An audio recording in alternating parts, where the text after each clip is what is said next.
ப்ளவுஸில் வந்து straight cut போடுவோம். ஸ்ட்ரைட் கட்னு இப்படி நேராக போட்டுக்கணும். துணி நேராக இருக்கா, இதே கிராஸ்ன்னு இப்படி கிராஸாக போடணும். ஓகேவா? இப்போ ஃபஸ்ட்டு வந்து உங்களுக்கு நேராக போடுறேன் நான். அடுத்து வந்து இப்போ உங்கள் ப்ளவுஸில் ஆனால் கிராஸாக தான் இருக்குது, உங்களுக்கு தெரிஞ்சுக்கணுங்கிறதுக்காக. நேர் கட்டிங்கன்னா இப்படி நேராக போடுறதுக்கு பேர் தான் நேர் கட்டிங். கிராஸ் கட்டிங்கன்னா இப்படி கிராஸாக போடணும். நல்லா கிராஸ் வரல, அதை இப்படி கூட கிராஸ் போடலாம். ஓகேவா? கிராஸாக இருக்குது, இது கிராஸ். இப்போ ஃபஸ்ட்டு வந்து நம்ம நேர் போடுறோம் உங்களுக்கு ஒரு எக்ஸ்பீரியன்ஸுக்காக. கரெக்டாக இந்த பேக் பீஸ் வச்சு எல்லா பக்கமும் மார்க் பண்ணணும்.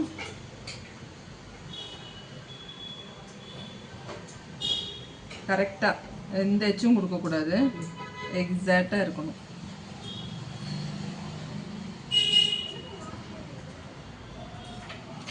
ஃப்ரெண்டு மட்டும் மாறும். ஃப்ரெண்ட் நெக் எப்பவுமே பேக் நெக் அளவுக்கு இறங்குமா? அது மட்டும் மாறும். அது மட்டும் அப்போது கம்மியாக மார்க் பண்ணி வச்சுக்கணும். மார்க் பண்ணி வச்சுட்டு செக் பண்ணணும் கரெக்டாக இருக்குதா அப்படின்னு. எப்படி செக் பண்ணுவோம்? அந்த ஃப்ரெண்டை எடுத்துக்கணும். ஹோக் சைடு இந்த ரவுண்டு வருது இல்லையா, கரெக்டாக இது மேலே வச்சு பார்த்துக்கணும். இங்கே ஒரு 1/4 இன்ச்சு விட்டுக்கணும். இங்கே ஒரு 1/4 இன்ச்சு, இங்கே எப்பவும் போல ஒரு 1/2 இன்ச்சு விடுவோம் இல்லையா, அதே விட்டுக்கணும்.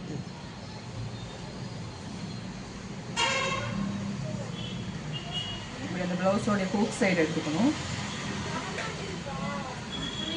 கரெக்டாக இருக்குது.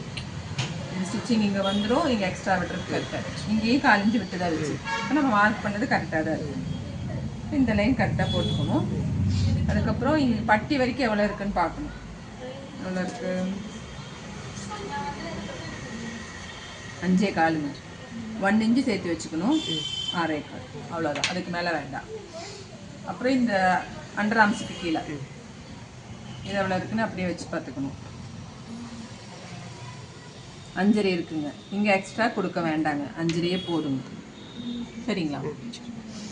அதுக்கப்புறம் ஃபஸ்ட்டு எடுத்தோடனே இந்த டாட்டு தான் மெயினாக பார்க்கணும் எப்போவுமே. இது வேறு மெயின் டாட்டு, இது பிரஸ்ட்டு கிட்ட வர்றது. ஸோ இந்த டாட் கரெக்டாக பார்த்துக்கணும். ஃபஸ்ட்டு இந்த மேலே இருக்கிற இடத்த பிடிச்சிக்கோங்க, கீழே வேண்டாம். அதுக்கப்புறம் கீழே வருவோம். இப்போ இப்படி பிடிச்சிக்கணும். கரெக்டாக இப்படி வச்சுக்கணும். இழுக்கவும் வேண்டாம், லூஸாகவும் விட வேண்டாம். நார்மலாக இங்கே ஸ்டிச்சிங்கோடு தான் வந்திருக்கு. ஸோ அதே மாதிரி உள்ள வச்சுக்கணும். இப்போ இந்த லைனுக்கு கீழே வேண்டாம், ஏன்னா இங்கே ஸ்டிச்சிங் கொடுத்துட்டோம். இப்போ நம்மளும் அது மேலே தான் வச்சுக்கலாம். இப்போ இந்த லைன் இப்போ நீங்கள் மடக்கிட்டீங்கன்னா இப்படி வச்சுக்கலாம். இப்போ இந்த லைன் வருதுங்காட்டி இப்படியே வைப்போம். கரெக்டாக இப்படி வைப்போம். இதோட சென்டர் பாயிண்டில் மார்க் பண்ணிக்கணும். இப்படி வச்சுக்கணும். இந்த டாட் எங்கே வருது? ஒரு லைன் பெருசாக போட்டு வச்சுக்கணும். அதுக்கப்புறம் அதோடைய லென்த்து கால்குலேட் பண்ண போகிறோம். தெரியுதா? லென்த்து இங்கேருந்து எவ்வளோ அப்படிங்கிறது ஃபஸ்ட்டு இப்படி வச்சுக்கோங்க. இங்கே வருது 1 இன்ச்சு சேர்த்து வச்சுக்கணும். ஓகே, அதோட 1 இன்ச்.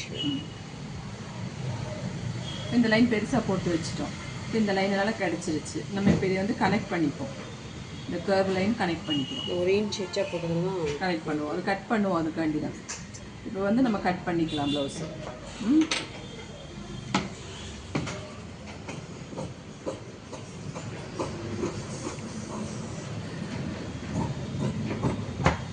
உள்வெட்டு வந்து ஃப்ரெண்டு ப்ளவுஸுக்கு வரும். இந்த இடத்துக்கு கொடுக்கக்கூடாது உள்வெட்டு. இங்கே மட்டும் ஒரு 1/2 இன்ச்சு இறக்கிக்கணும். இங்கே மட்டும், இங்கே வேண்டாம், இங்கேயும் வேண்டாம்.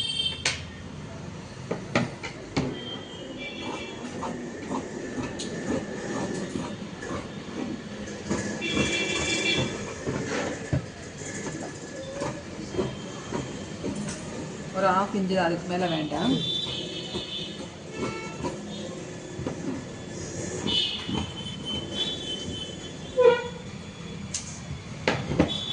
இப்போ இந்த மெயின் டாட்டோடைய அகலம் கால்குலேட் பண்ணணும். அதுக்கு ஹூக் சைடே எடுத்துக்கணும்.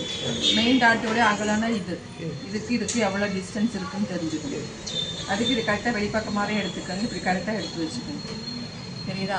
இந்த மாதிரி 1/4 இன்ச்சு விடணும். எல்லா இடங்களுக்குமே 1/4 இன்ச்சு விடணும். இந்த இடத்துல ஊப்பட்டி வைப்போம் இல்லையா, அதுக்காண்டி 1/4 இன்ச்சு இந்த இடத்துல மார்க் பண்ணிக்கணும். சரிதா? இது இப்போ கிடச்சிருச்சு. இப்படி தான் கரெக்டாக புரிஞ்சுக்கோங்க. ஃபஸ்ட்டு லென்த் எடுத்தோம், டாட்டுடைய லென்த் எடுத்தோம். அகலத்தை எப்படி கால்குலேட் பண்ணோம்? ஃப்ரண்ட் எடுத்து இந்த ஃபேப்ரிக்கிலே எடுத்து தான் கால்குலேட் பண்ணுறோம். அதுக்கப்புறம் இதை நீடில் ஃபால்ஸ் பண்ணிக்கணும். பேக் சைடுக்கும் தெரிஞ்சுக்கணும் இல்லையா எவ்வளோ வருதுன்னு. அதுக்காக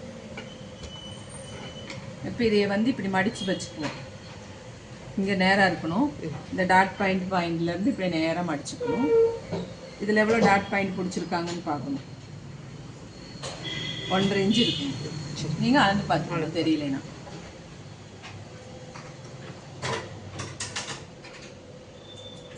இங்கே மார்க்கு இப்போ இங்கே ஒரு அப் அண்ட் டவுன் வருது தெரியுதா? ஜூம் பண்ணுமா? இந்த அப் அண்ட் டவுன் கட் பண்ணுறதுக்காக அப்படியே 1 இன்ச் சேர்த்து வச்சோம். அப்போ கரெக்டாக வச்சுருந்தா இப்போ கட் பண்ண முடியாதுல்ல, அதுக்காண்டி இப்போ வந்து இது கட் பண்ணிக்குவோம். கட் பண்ணிவிட்டு இதோட கொண்டு படிக்கும், இதே சேர்த்து வெட்ட மாட்டோம். ஒரு கட் மார்க் போடணும். இங்கே ஒரு கட் மார்க்கு, இங்கே ஒரு கட் மார்க். தைக்கும்போது இப்படி மடித்து தைக்கிறோம் இல்லையா, அதுக்காக. இப்படி இதோடைய சென்டர் பாயிண்ட் பார்த்துக்கணும் எங்கே வருதுன்னு.